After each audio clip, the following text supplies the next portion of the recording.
اب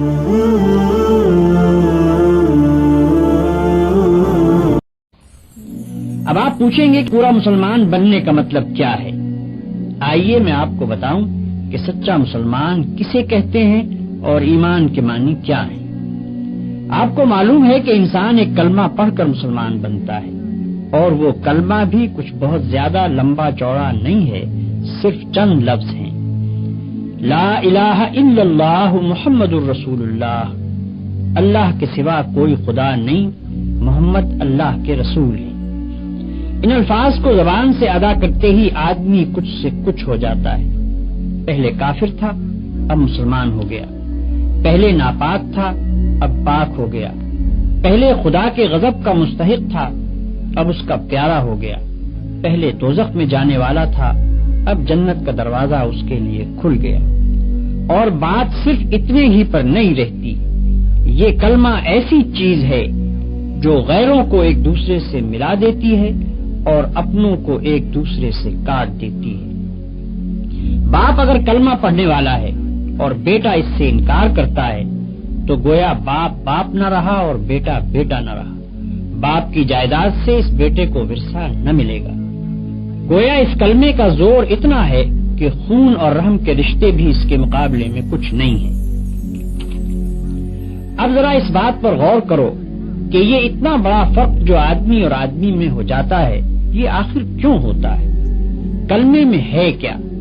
صرف چند حرف ہی تو ہیں، لام، الف، ہے، میم، واو، سین اور ایسے ہی دو چار حروف اور۔ ان حرفوں کو ملا کر اگر منہ سے نکال دیا تو کیا کوئی جادو ہو جاتا ہے کہ آدمی کی کایا پلٹ جائے؟ آدمی اور آدمی میں کیا بس اتنی سی بات سے زمین و آسمان کا فرق ہو سکتا ہے؟ میرے بھائیو، تم ذرا سمجھ سے کام لوگے تو تمہاری عقل خود کہہ دے گی کہ فقط منہ کھولنے اور زبان ہلا کر چند حرف بول دینے کی اتنی بڑی تاثیر نہیں ہو سکتی۔ بت پرست مشرک تو ضرور یہ کہہ سکتے ہیں کہ بس ایک منتر پڑھ دینے سے پہاڑ ہل جائے گا، زمین شق ہو جائے گی اور چشمے ابلنے لگیں گے، چاہے منتر کے معنی کسی کو خبر نہ ہو۔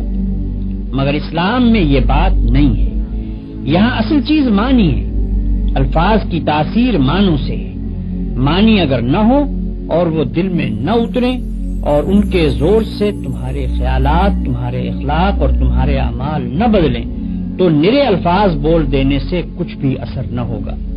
اس بات کو میں ایک موٹی سی مثال سے تمہیں سمجھاؤں۔ فرض کرو تمہیں سردی لگتی ہے، اگر تم زبان سے روئی لحاف پکارنا شروع کر دو تو سردی لگنی بند نہ ہوگی، چاہے تم رات بھر میں 1,00,000 تسبیحیں روئی لحاف کی پڑھ ڈالو۔ ہاں، اگر لحاف میں روئی بھروا کر اوڑھ لوگے تو سردی لگنی بند ہو جائے گی۔ فرض کرو کہ تمہیں پیاس لگ رہی ہے، اگر تم صبح سے شام تک پانی پانی پکارتے رہو تو پیاس نہ بجھے گی۔ ہاں، پانی کا ایک گھونٹ لے کر پی لوگے تو کلیجے کی ساری آگ فوراً ٹھنڈی ہو جائے گی۔ بس یہی حال کلمہ طیبہ کا بھی ہے۔ فقط 6-7 لفظ بول دینے سے اتنا بڑا فرق نہیں ہوتا کہ آدمی کافر سے مسلمان ہو جائے، ناپاک سے پاک ہو جائے، مردود سے محبوب بن جائے، دوزخی سے جنتی بن جائے۔ یہ فرق صرف اس طرح ہوگا کہ پہلے ان الفاظ کا مطلب سمجھو اور وہ مطلب تمہارے دل میں اتر جائے۔ پھر تمہیں اچھی طرح یہ احساس ہو کہ تم اپنے خدا کے سامنے اور ساری دنیا کے سامنے کتنی بڑی بات کا اقرار کر رہے ہو، اور اس اقرار سے تمہارے اوپر کتنی بڑی ذمہ داری آ گئی ہے۔ پھر یہ سمجھتے ہوئے جب تم نے اقرار کر لیا تو اس کے بعد تمہارے خیالات پر اور تمہاری ساری زندگی پر اس کلمے کا قبضہ ہو جانا چاہیے۔ پھر تم کو اپنے دل و دماغ میں کسی ایسی بات کو جگہ نہ دینی چاہیے جو اس کلمے کے خلاف ہو۔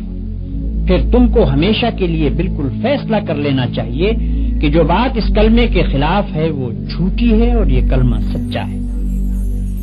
اس کلمے کا اقرار کرنے کے بعد تم کافروں کی طرح آزاد نہیں رہے کہ جو چاہو کرو، بلکہ اب تم پابند ہو اس بات کے کہ یہ کلمہ جو کہے اس کو کرنا پڑے گا اور جس سے وہ منع کرے اس کو چھوڑنا پڑے گا۔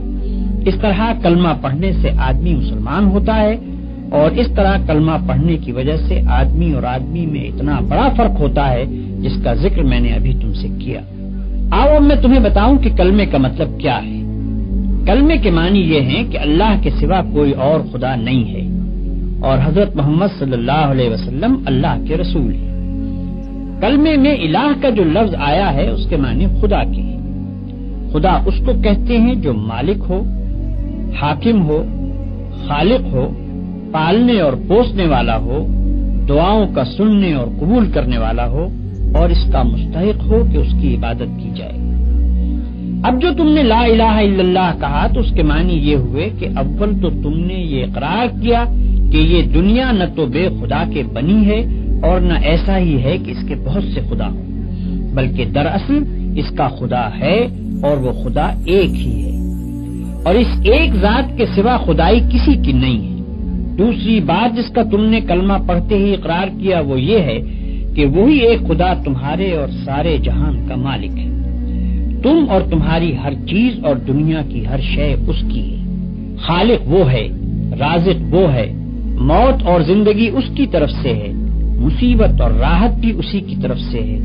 جو کچھ کسی کو ملتا ہے اس کو دینے والا حقیقت میں وہ ہے اور جو کچھ کسی سے چھینا جاتا ہے اس کا چھیننے والا بھی حقیقت میں وہی ہے۔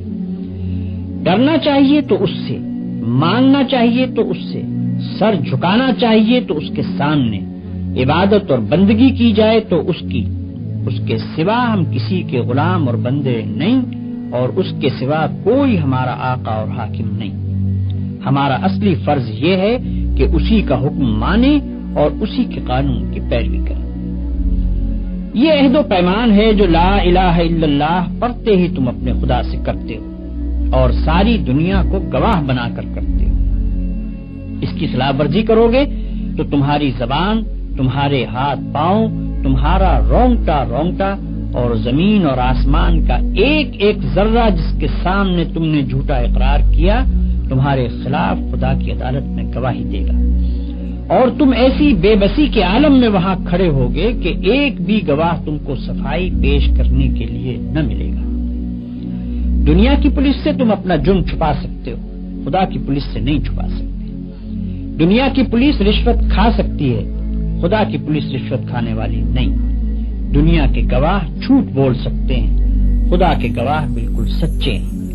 دنیا کے حاکم بے انصافی کر سکتے ہیں، خدا ایسا حاکم نہیں جو بے انصافی کرے۔ پھر خدا جس جیل میں ڈالے گا اس سے بچ کر بھاگنے کی بھی کوئی صورت نہیں ہے۔ خدا کے ساتھ جھوٹا اقرار نامہ کرنا بہت بڑی بے وقوفی بلکہ سب سے بڑی بے وقوفی ہے۔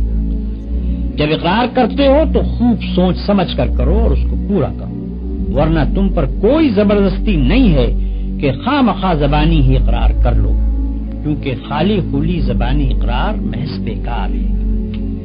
لا الہ الا اللہ کہنے کے بعد تم محمد رسول اللہ کہتے ہو، اس کے معنی یہ ہے کہ تم نے یہ تسلیم کر لیا کہ محمد صلی اللہ علیہ وسلم ہی وہ پیغمبر ہیں جن کے ذریعے سے خدا نے اپنا قانون تمہارے پاس بھیجا ہے۔